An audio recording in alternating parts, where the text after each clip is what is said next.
बहन कनिष्का शर्मा, मैं पायल चौधरी 10वीं की छात्रा अपन प्रस्तुति दे रही है।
उसे कोई प्रभु, जो धरती आपके चरणों से पवित्र हो रही है, जिस भूमि पर आपकी हृदय गंगा से दया की धारा बह रही है, वहाँ दुख और अशांति का निवास कैसे हो सकता है? कोई दुखी नहीं।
क्यों भाइयों?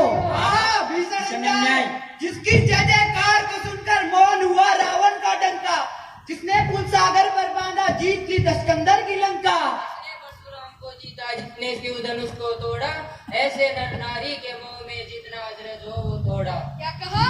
कहना यह है कि श्री राम का वर्तमान विचारों की प्रजा मत के अनुसार नहीं है। क्यों भाइयों? नहीं है। अर्थात का मतलब ये हुआ दुर्मुख जी, जो स्त्री दीर्घ समय तक पर पुरुष के घर रहकर आ चुकी है, उसे समाज के नियम अनुसार पति के घर में रहने का कोई अधिकार नहीं है। क्यों भाई भाई? हाँ, कोई अधिकार नहीं है। क्या सूर्य की किरण धरती पर आने से मैली हो जाती है? क्या गंगा जल का कलश कहीं और ले जाने से दूषित हो जाता है? न तो मातेश्वरी सीता केवल एक माया थी। माया? हाँ, सीता रूपी माया, जिसके चरणों में सदा लंकेश ने माता कहकर शीश नवाया। महाशय दुर्मुख जी, लंका की अशोक वाटिका में माया रही हो या जनक सुकुमारी, दशानन लंकेश कामी हो या सदाचारी। किंतु दुर्मुख जी, सीता को ग्रहण करना ये निश्चय ही भूल है, कारण जनता के विचार सीता के लिए प्रतिकूल है। किंतु रावण विजय श्री राम ने तो अग्नि परीक्षा लेने के बाद पूज्य सीता जी को स्वीकार किया है। यह अयोध्या की नहीं लंका की घटना है। इसलिए दुर्मुख जी, जिसने अपनी आंखों से नहीं देखा उसे संतोष का कारण नहीं हो सकता। यहाँ से उठेंगे ना शंका के पर्दे, लंका में जलते हैं लंका के मुर्दे। निश्चय ही तुमने महादेवी सीता की अग्नि परीक्षा को नहीं देखा है।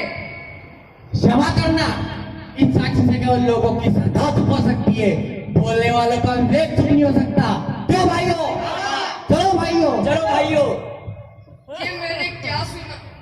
वो सीता जिसका नाम लेने से मनुष्य भवसागर से पार होता है, वो सीता जिसके चरणों में प्रणाम करने से देवताओं का भी उद्धार होता है, उस सीता के लिए ऐसे विचार? धिक्कार है, धिक्कार है। बोलने वाले तुझ पर लाख लाख धिक्कार।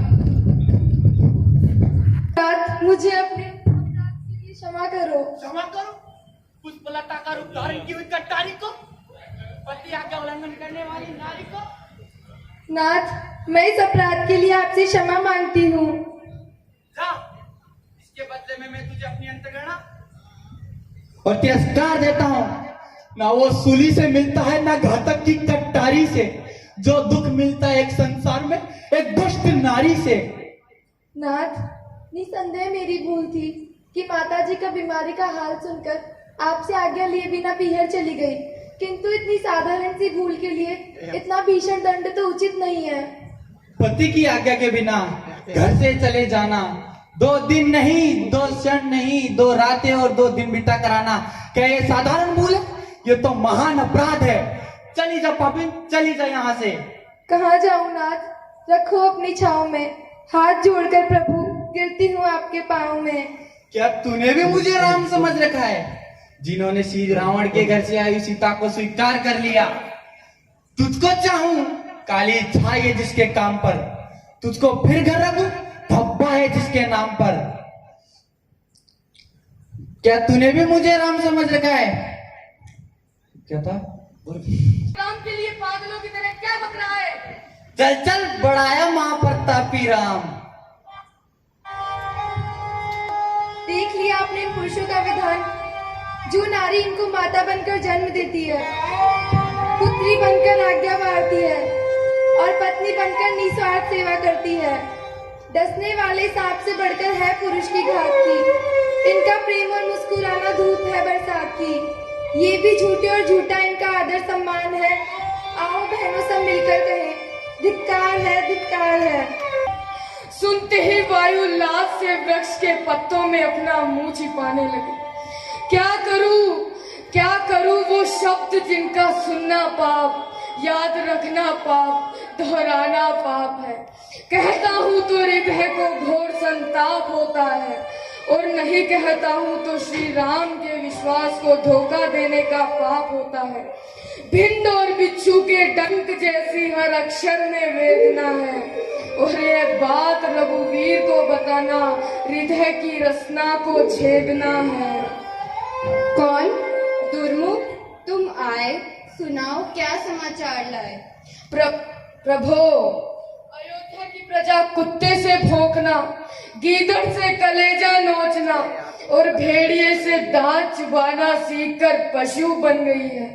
सेवा ही याद है न उसे प्यार आपका, वो आज भूल बैठी है उपकार आपका।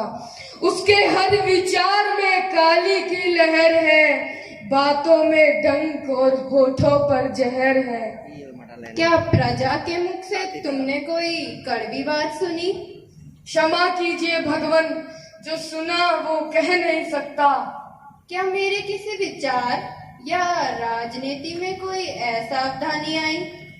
प्रभु, अयोध्या की प्रजा का मानना है कि सीता हरण के पश्चात पुनः सीता जी को ग्रहण करना लोकमत और समाज नियम का हनन है। दुर्मुख, स्वामी, क्या निकला।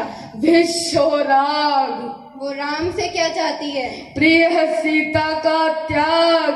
चुप, अन्यायी, घातक, दूर हो, चला जा, दूर हो जा। तू भी प्रजा की निंदा करता है। प्रभु, मैं? हाँ तू। क्या मैं तेरे कहने से यह मान लूं कि आज सरयू उल्टी बह रही है, अयोध्या रसातल को जा रही है, प्रलय के हाथों सृष्टि की चिता तैयार हो रही है। निश्चय तुझे किसी छलिए ने भरमाया है, स्वीकार ही है।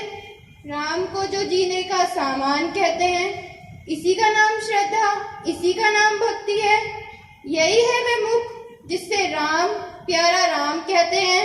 भगवान, जैसे घटनाओं से मनुष्य जीवन, माया से संसार और धम्मा से ब्रह्मांड परिपूर्ण है, उसी तरह आप छत्र मेरा ताज ले लो, मेरा मन मेरा यश मेरा राज ले लो, मगर जिससे जीता हूँ उसको न छीनो, जगत छीन लो मेरी सीता न छीनो। स्वामी, स्वामी,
भगवान, सीता तुमसे कोई वरदान नहीं मांगती।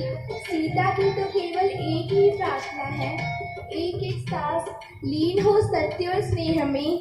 स्वामी का प्रेम प्राण के बदले दे हमें, भक्ति बिना न देह न प्राण किसी काम के, जीवन वही जो शीश हो चरणों में श्री राम के। धन्य हो इस पूर्ण प्रतिज्ञा को, धन्य हो।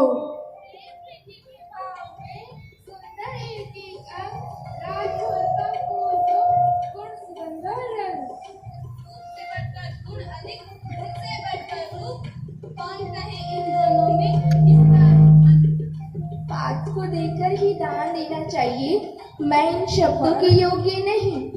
तुम्हारी प्रशंसा से तो प्रशंसा के शब्द भी पवित्र हो जाते हैं। मेरा तो जी चाहता है कि जितनी भी विचित्र उपमाएं हैं वे इस गुण और रूप की प्रशंसा पे खर्च कर दूं।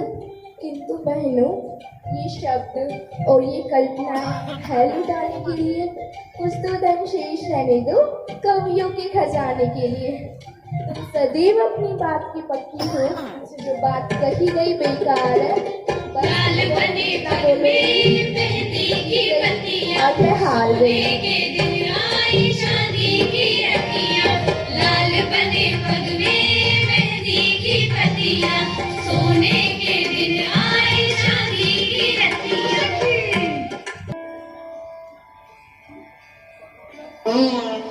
दास उपस्थित है, आज्ञा हो। स्वामी ने किस लिए याद किया है? लक्ष्मण, मेरे दुख सुख के साथी लक्ष्मण। प्रभु, आपकी आवाज क्यों कांप रही है? लक्ष्मण, आज राम स्वयं ही अपने भाई के हृदय में बाण मारेगा। देखो, कांपना नहीं, चौंकना नहीं, बेहोश होकर गिरना नहीं। मुझे सीता का त्याग करना होगा। त्याग? किसका? क्या कहा? भगवती सीता का? प्रभु, मैं समझा नहीं। किस तरह कहूँ? यह केवल सीता का त्याग नहीं, मेरे जीवन का महाकठिन कर्तव्य है। फिर चाहे प्राण जाएं या रहें, त्याग तो करना ही होगा। परंतु किस दोष पर, किस अपराध पर? प्रजा कहती है कि सीता रावण के घर रहकर आई है, इसलिए। बस देव बस, और कुछ नहीं सुन सकता। प्रिय लक्ष्मण, राजा अपने हर काम के लिए ईश्वर और प्रजा के सामने उत्तरदायी है। सुझाई कुछ नहीं देता, बनाए कुछ नहीं बनता। उधर है प्रेम। प्रभु, यदि जगजननी सती नहीं है, तब तो ये समझना चाहिए कि सृष्टि की रचना ब्रह्मा ने नहीं बल्कि किसी राक्षस ने की है। क्षमा कीजिए, ये भीषण और पैशाचिक कार्य मुझसे ना होगा। ना हो सकेगा तो क्या मैं यह मान लूं कि आज लक्ष्मण राम का आज्ञाकारी लक्ष्मण नहीं रहा? प्रभु, क्या कहूँगा, कैसे कहूँगा, जब वो वृक्ष की शाखाओं से भयभीत होकर राम राम की दुहाई देकर कहेगी कि हे लक्ष्मण, इस निस्सहाय अबला को कहाँ छोड़े जाते हो, तब मैं उसे क्या उत्तर दूंगा? कलेजा कट जाएगा सती सीता का मेरी वाणी से। बचा लीजिए जगत को हे प्रभु इस नाशहानी से। लक्ष्मण, राम की छाती में पत्थर का दिल नहीं, वो सीता के दुख का, तुम्हारे दुख का और अपने दुख का पूरी तरह अनुभव कर रहा है। ये आंसू तो पोंछ डालो, होके रहता है जो होना है। अभी तो सारा जीवन तुमको, उनको और मुझको रोना है। मेरी आज्ञा मानो। न्याय नहीं, मगर है स्वामी की इच्छा तो कुछ उपाय नहीं। लक्ष्मण, मेरी बात तो सुनो। स्टेज के पीछे जा जाता है कोई प्रोग्राम बार बार। राम की लक्ष्मी जाओ, जीवन संगिनी जाओ, अभागे राम की लक्ष्मी जाओ।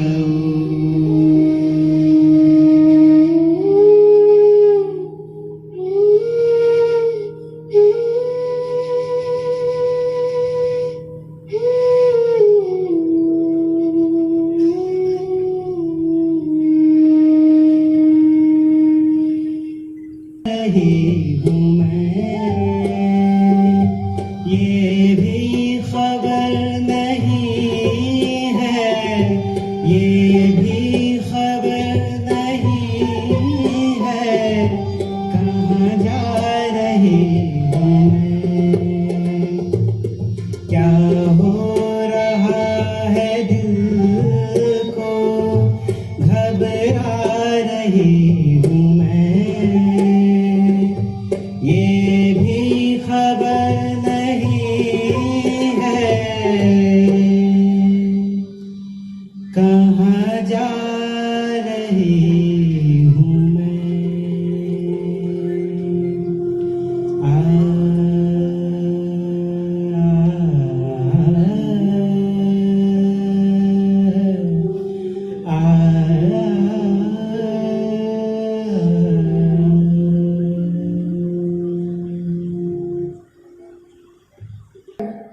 मुनियों की अमृत वाणी से अपनी आत्मा को तृप्त करो।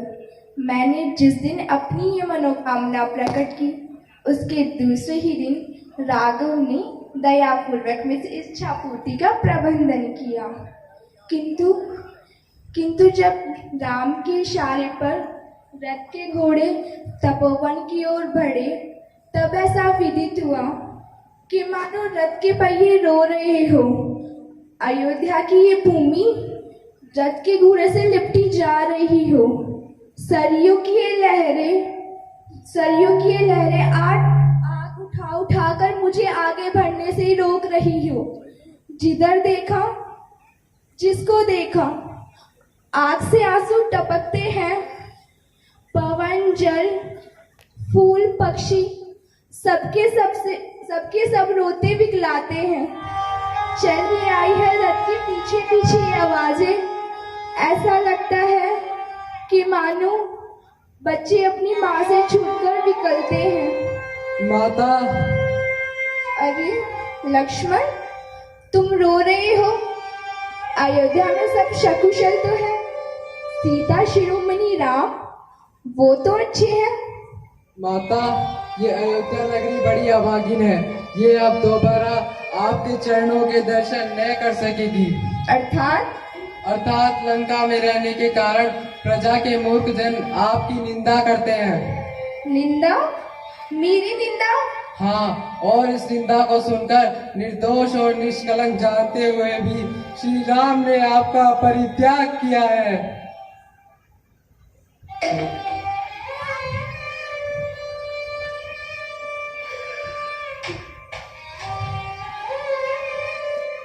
हे धर्मावतार, हे सीता के ये चीता और ये वन को खोना एक है। मेरा इस संसार में होना और न होना एक है। शांत माता, शांत। शांति किस मुख से दूं? मैं तो डूबा हुआ हूँ शर्म में। भोगना ही पड़ता है सबको, लिखा है जो कर्म में। कैसा दुख, कैसी वेदना। यदि प्रभु श्री राम की संतान मेरे घर में न होती तो मैं ये त्याग शब्द सुनते ही गंगा में डूबकर अपने प्राणों का त्याग दे देती। बोलो लक्ष्मण, बोलो। जब ऋषियों की स्त्रियां मुझसे पूछेगी, हे सीता, राम जैसे दयालु पति ने तुम्हारा त्याग क्यों किया, जो मैंने क्या जवाब दूंगी? बोलो लक्ष्मण, बोलो। माता, मैं इस निंदा से बचने के लिए सीधा जाके किस धाम बसे। ये नैन सदा रोएंगे जिस नैनों में प्रभु श्री राम बसे, जिस नैनों में प्रभु श्री राम बसे। माता, मैं ईश्वर और धर्म को साक्षी देकर उन्हीं राम की सौगंध खाकर कहता हूँ कि हृदय में छुपाए दुख की तस्वीर देखकर रोते हैं। यहाँ आप रोती है, वहाँ रघुवीर रोते हैं। क्या कहा? प्रभु श्री राम रो रहे हैं मेरे लिए, इस अभागिन सीता के लिए? नहीं, उन्होंने जो कुछ भी किया वह एक राजा का धर्म था। जाओ लक्ष्मण, जाओ, उन्हें शांति दो, उनके आंसुओं को पोंछो।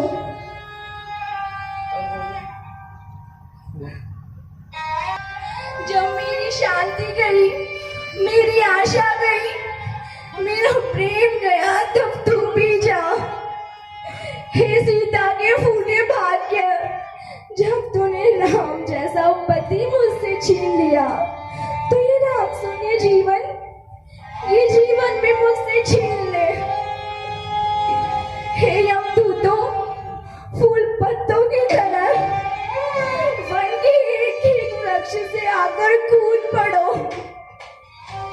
प्रलय गर्जना के बोझ से दबे हुए हैं बादलों, प्रलय गर्जना के साथ मेरे शीश पर टूट कर आ गिरो, मेरे शीश पर टूट कर आ गिरो। मैं नहीं कहती कि मुझे धन दो, सुख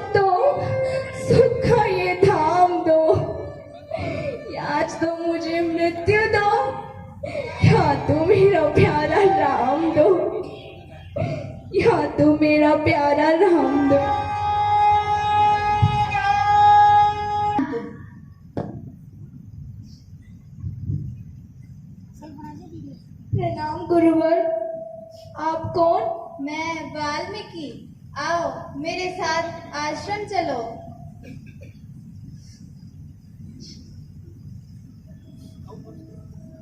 लो महाशय, ठहर गए। अब और कोई दूसरी आज्ञा? घोड़ा दे दो। ना ना, तुम घोड़ा लेकर क्या करोगे? जैसे तुम अकड़ कर बात कर रहे हो, वैसे ये घोड़ा भी अकड़ कर चल रहा था। सुनो, बस रास्ता लो। क्यों पड़ रहे हो इस झमेले में? तुम्हें भी बांध देंगे हम किसी टूटे तबेले में। क्यों भैया? हाँ हाँ, अगर घोड़े का मालिक पूछे क्या हुआ घोड़ा, तो कह देना घोड़ा तो बह गया पानी के रेले में। तुम्हें युद्ध के लिए ललकारते हुए मुझे लज्जा आती है। तो श्रीमान जी, लज्जा से कह दीजिए, आज का मुहूर्त ठीक नहीं है। कह दो कि कल है। घोड़ा तो उसी का है जिसके हाथ में घास चारा है। कहीं का हो, किसी का हो, लेकिन अब तो हमारा है। अबोध बालको, तुम जानते भी हो ये घोड़ा किसका है? ओहो भैया, हम ये बात तो घोड़े महाशय से पूछना भूल ही गए। आओ भैया, घोड़े महाशय से पूछाते हैं। अबोध बालको, इस घोड़े के स्वामी जगत विजयी अयोध्या नरेश श्री राम है। जानते भी हो कौन राम? वैसे महाशय जी, आपको वेतन तो बहुत मिलता होगा। इसलिए इसलिए कि तुम अपने मालिक की प्रशंसा व चापलूसी करना तो खूब जानते। कह दो श्री रामचंद्र से जाकर स्वयं आकर ले जाए अपने घोड़े को। गा रहा है कीर्ति प्रत्येक प्राणी राम की, सुन रहे हैं हम मुद्दतों से कहानी राम की। धूम है जग में राघव वीरता की खान है, हम भी तो देखे वो कितने बड़े बलवान हैं। इतने छोटे हाथ पांव पर इतना बड़ा साहस, तुम और श्री राम से युद्ध करोगे? नहीं नहीं श्रीमान, कहीं बालक भी युद्ध करना चाहेंगे तो तुम नहीं मानोगे? ना ना, नहीं सुनोगे? नहीं नहीं। घोड़ा वापस नहीं दोगे? लेके तो दिखाओ। तो तुम युद्ध करना चाहते हो तो सावधान हो जाओ।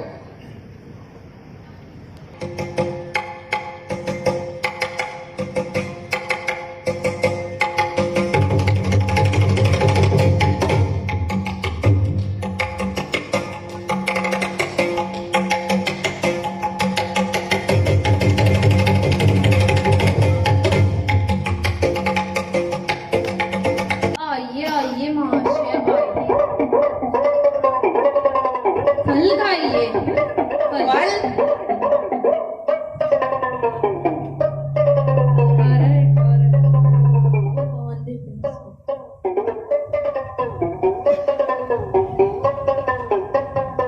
अरे मूर्ख बालिको, ये क्या कर रहे हो? तुम मुझे जानते नहीं मैं कौन हूँ। बस बस, लाल मुँह वाले महाशय, इस वृक्ष के नीचे बैठ जाओ। हमारे आने तक इसके पत्ते गिरते हैं ना। पत्ते?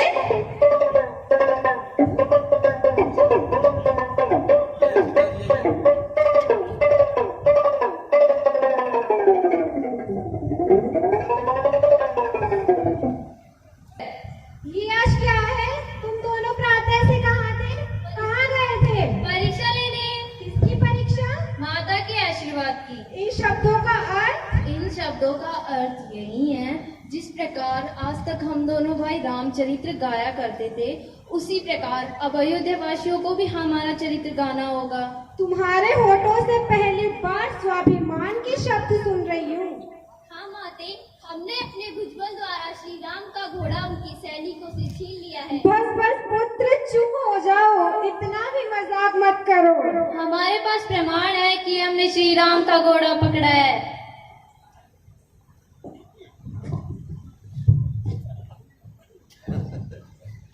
ये मैं किसे देख रही हूँ? हनुमान, मेरा धर्म पुत्र। माता की जय। कौन? सती शिरोमणि माता जानकी। कपिनंदन, तुम और इस अवस्था में? माता, उदय और अस्त यही सृष्टि के दो नियम हैं। अगर मनुष्य की अवस्था ना बदले तो स्वयं को ईश्वर समझने लगे। कौन है वो जिनकी तुम संतान हो? बस बस चुप हो जाओ। तुम दोनों हाथ जोड़कर श्री राम के इन परम भक्त से क्षमा मांगो। यही तुम्हारा कर्तव्य है और तुम्हारे अपराध का एकमात्र प्रायश्चित। हमें क्षमा कीजिए।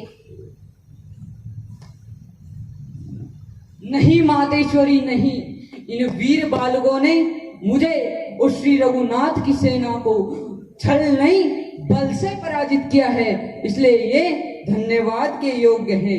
मैं तुम्हारे यश और प्रताप को प्रणाम करता हूँ। कौन है वो जिनकी तुम संतान हो? धर्मपुत्र हनुमान।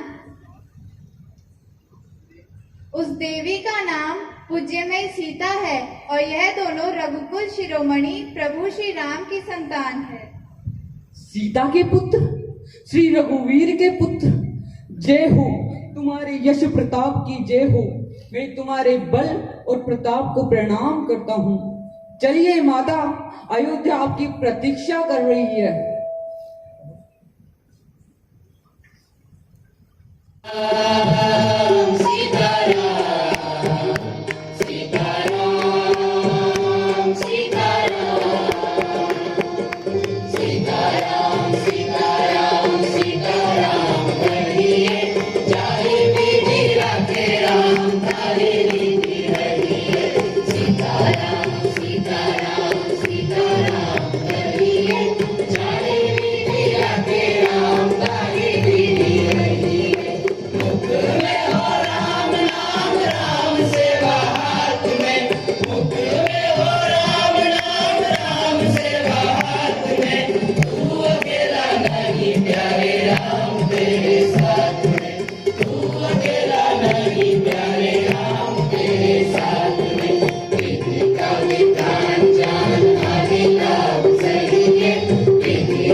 मिश्री सुमीठी बाता धारी मन है प्रेम को झरणों सा कांच बिखासो शर्मा जावे ऐसो रूप सजीलो मन थारो चांद सरी सो मुखड़ो कोई नजर नहीं लग जाए मन थोड़ा हलवे हलवे चालो कोई मोच नहीं पड़ जाए मन थारो चांद सरी सो मुखड़ो कोई नजर नहीं लग जाए थोड़ा हलवे हलवे चालो कोई मूछ नहीं पड़ जाए।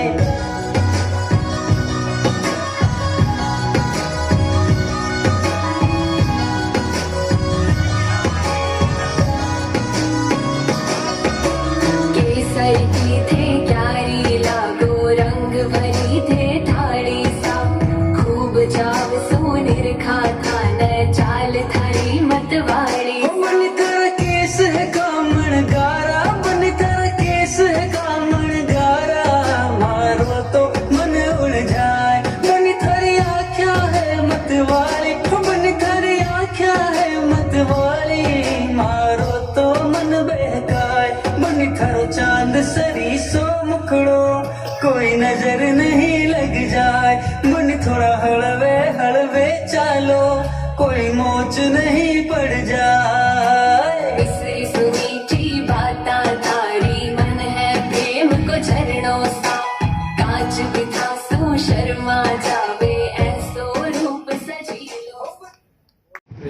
पीठाधीश्वर आज महाराज श्री ने अपने व्यस्ततम समय में से जो समय हम सभी के लिए दिया है, हम सभी महाराज श्री के बहुत ही कृतज्ञ हैं कि आज महाराज श्री की उपस्थिति से हमारा जो कार्यक्रम है वो पूर्णतः सफलता की ओर आगे बढ़ रहा है।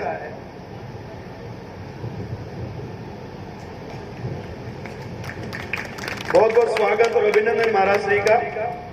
आपका आशीर्वाद और मार्गदर्शन विद्या भारती परिवार को इसी प्रकार से मिलता रहे, ऐसी हम वो साधना स्थली रही है। वहीं नाभादास जी ने भक्तमाल की रचना की। उस साधना स्थली को हम वहां जाकर ही उसका अनुभव ले सकते हैं। बहुत आध्यात्मिक स्थान है। जानकीनाथ जी का मंदिर है। रामचंद्र सर्वस्व में रामचंद्रो दयालु नाम जाने नहीं जाने न जाने। आदर्श विद्या मंदिर के इस प्रांतीय सम्मेलन में, जिसमें सारे प्रधानाचार्य व्यवस्थापक आदर्श विद्या मंदिर के अभ्युदय के लिए चिंतन हुआ है, मैं उन सब बंधुओं का अभिनंदन करता हूं। हमारे बीच में शिव प्रसाद जी, जालान जी, गोयल साहब और डंगायत जी मंच पर विराजमान हैं। मुझे तो आज बिल्कुल फुर्सत नहीं थी, किंतु मैं आदर्श विद्या मंदिर से बहुत प्रेम करता हूं।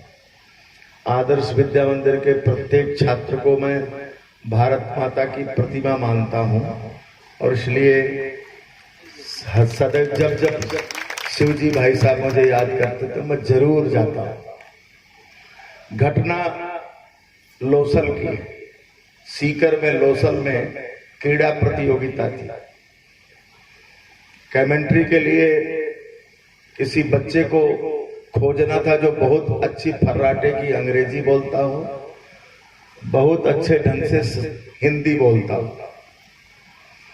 अनेक अंग्रेजी मीडियम के स्कूलों में कलेक्टर ने सुना और किसी को उम्मीद नहीं थी। लोगों ने कहा कि अगर इनमें से आपको पसंद नहीं है तो आदर्श विद्या मंदिर के बच्चों का भी प्रदर्शन देख लो। कलेक्टर ने आदर्श विद्या मंदिर के बच्चों की जो धारा प्रवाह अंग्रेजी का सुना और जिस प्रांजल भाषा में जो हिंदी का सुना, सुन करके कलेक्टर तो उंगली पर रखे रह गया। बोले ये क्या बात है। लोग आदर्श विद्या मंदिर की सांप्रदायिक कहते हैं, लोग आदर्श विद्या मंदिर की जांच कराने की बात करते हैं। यहाँ इतने प्रतिभाशाली बच्चों का सृजन होता है और इतने सीलवान बच्चों का सृजन होता है और फिर उस क्रीड़ा प्रतियोगिता हमारे आदर्श विद्या मंदिर के बच्चे ने ही संचालित किया।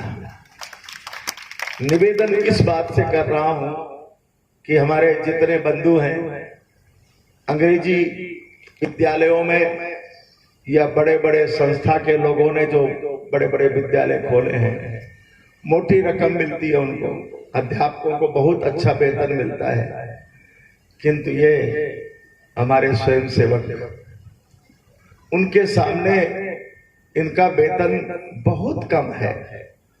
किंतु ये बंधु केवल एक बात पर, आप अपने बच्चे को माता पिता के प्रति समर्पित बालक का अगर निर्माण करना चाहते हैं, भारतीय संस्कृति और संस्कारों से ओतप्रोत विद्यार्थी को, प्रतिभा संपन्न विद्यार्थी को और शारीरिक सौष्ठव के रूप में भी खेल प्रतियोगिताओं के माध्यम से हमारे यहाँ एक सर्वांगीण मानवता का निर्माण करने का जो पुनीत कार्य आदर्श विद्या मंदिर के माध्यम से कर रहे हैं, चल रहा है।